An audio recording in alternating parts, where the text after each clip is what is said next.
Dans notre série des dénominations qui désignent Mohammed dans le Coran, après Anta, toi, qui représente une adresse directe de Dieu à son inspiré, on trouve rapidement le mot Munzir, que l'on peut traduire par l'avertisseur. Allons voir ça de plus près à la racine.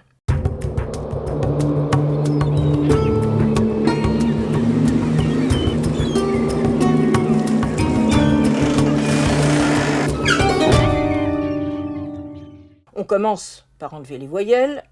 Ne reste que M, N, THE et R. On a donc une consonne en trop. Ce n'est pas le THE qui correspond à la consonne ZAL de l'arabe, mais la première consonne M qui est le préfixe du participe actif du verbe dérivé anzara, qui signifie dire à quelqu'un de prendre garde à un danger et donc l'avertir pour qu'il prenne ses précautions. Le munzir est donc l'avertisseur. Nous ne sommes pas là dans un contexte religieux, mais en plein contexte tribal. Le compagnon Sahib, qu'est alors Mohammed, vis-à-vis de son clan et de sa tribu, se saisit du devoir de prévenir les siens du danger qu'ils courent et dont il a été averti par les révélations qu'il reçoit. On en trouve d'ailleurs une expression explicite dans Coran 26, 214, lorsqu'il est dit « Avertis les plus proches de ton clan ». Faute d'avoir une approche anthropologique, ce passage a été très mal compris. Si on en revient à la structure tribale, les plus proches dans un clan, ce sont les oncles paternels. Il est donc alors demandé à Mohammed de suivre en quelque sorte la voie hiérarchique de la tribu, en passant par ceux qui peuvent relayer sa parole dans son clan et la porter dans les autres clans qui constituent la tribu mécoise des Quraysh. La tradition postérieure, que l'on peut suivre sur ce plan,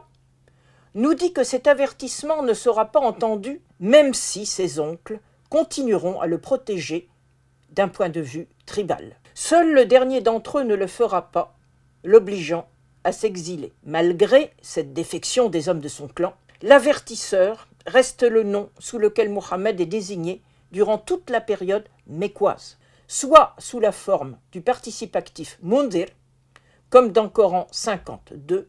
On trouve également et plus fréquemment un équivalent avec le qualificatif nazir qui a le même sens. Dans Coran 67, 26, tu trouveras « Le savoir est auprès d'Allah, tu n'es qu'un avertisseur qui parle clair. » Malgré le déni des siens, Mohammed ne renonce pas au statut d'avertisseur, dans la mesure où le Coran nous dit qu'avant lui, de grandes figures du passé ont cherché, comme lui, à avertir leur peuple qui ne les a pas écoutés pour son plus grand malheur. C'est le cas de Noé, qui de la même façon dit aux siens dans 71, 2, « Ô mon peuple, je suis un avertisseur qui parle clair. » Un autre terme est parfois utilisé parallèlement à Nazir et à Munzir.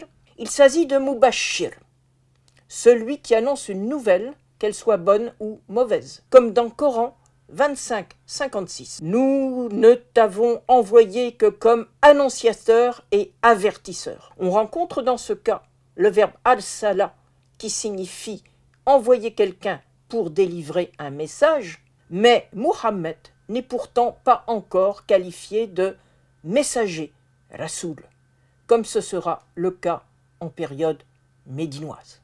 À bientôt pour une autre dénomination coranique de Mohammed.